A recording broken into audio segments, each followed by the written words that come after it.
వరంగల్ కాకతీయ వైద్య కళాశాలలో ర్యాగింగ్ కలకలం రేపింది. ఎంబీబీఎస్ థర్డ్ ఇయర్ విద్యార్థులు ద్వితీయ సంవత్సరం మెడికోలను ర్యాగింగ్ చేసిన ఘటన ఆలస్యంగా వెలుగులోకి వచ్చింది. గురువారం 7 థర్డ్ ఇయర్ విద్యార్థులను 6 నెలల పాటు సస్పెండ్ చేస్తూ ప్రిన్సిపల్ సంధ్య ఆదేశాలు ఇచ్చారు. కోర్సు పూర్తయ్యే వరకు వసతి గృహంలో ఉండటానికి వీల్లేదని చెప్పారు. సెకండ్ అండ్ థర్డ్ ఇయర్ విద్యార్థులకు 10 రోజుల క్రితం గొడవ జరిగింది. ఇరు వర్గాలు రాజీ కుదుర్చుకున్నారు. మరుసటి రోజు జూనియర్స్ తమ వాట్సాప్ గ్రూప్లో సీనియర్ల తీరుపై అసహనం, ఆగ్రహం వ్యక్తం చేస్తూ పోస్టులు పెట్టారు. ఈ విషయం సీనియర్లకు ఆగ్రహం తెప్పించింది.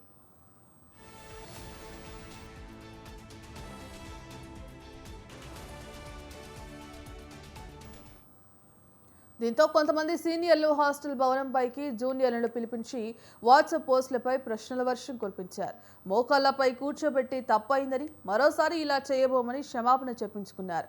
జూనియర్లను రకరకాలుగా ఇబ్బందులకు గురిచేశారు.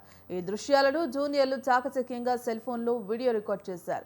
దాన్ని జాతీయ వైద్య మండలి ఫిర్యాదుల పోర్టల్కు పంపించారు. ఎన్ఎంసీ అధికారులు స్పందించి డిఎంఈకి లేఖ రాశారు. డిఎంఈ కేఎంసీ ప్రిన్సిపల్కు సమాచారం ఇచ్చి విచారణకు ఆదేశించారు. అప్పటి వరకు ఇక్కడి అధికారులకు ర్యాగింగ్ విషయం తెలియకపోవడం గమనార్హం.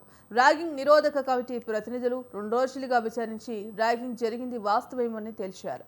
బాధ్యులైన 7 విద్యార్థులపై తీసుకున్న చర్యలను ఎన్ఎంసీకి, డిఎంఈకి కేఎంసీ ప్రిన్సిపల్ సంధ్య తెలిపారు.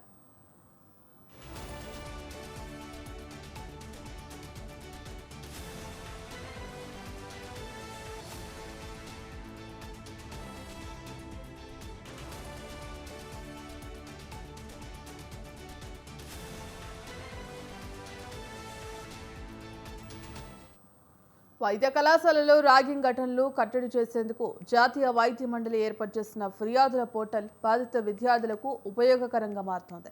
వరంగల్ కాకతీయ వైద్య కళాశాలలో 3వ సంవత్సరం విద్యార్థులపై బాధితులు ఎన్ఎంసీ పోర్టల్లో ఫిర్యాదు చేయగా సత్వరమే చర్యలు తీసుకున్నారు. ర్యాగింగ్కు గురైన విద్యార్థులు కళాశాలలో ఫిర్యాదు చేస్తే తమ పేరు బయటకు వస్తుందనే భయంతో అనేక సందర్భాల్లో మెదలకుండా ఉంటున్నారు.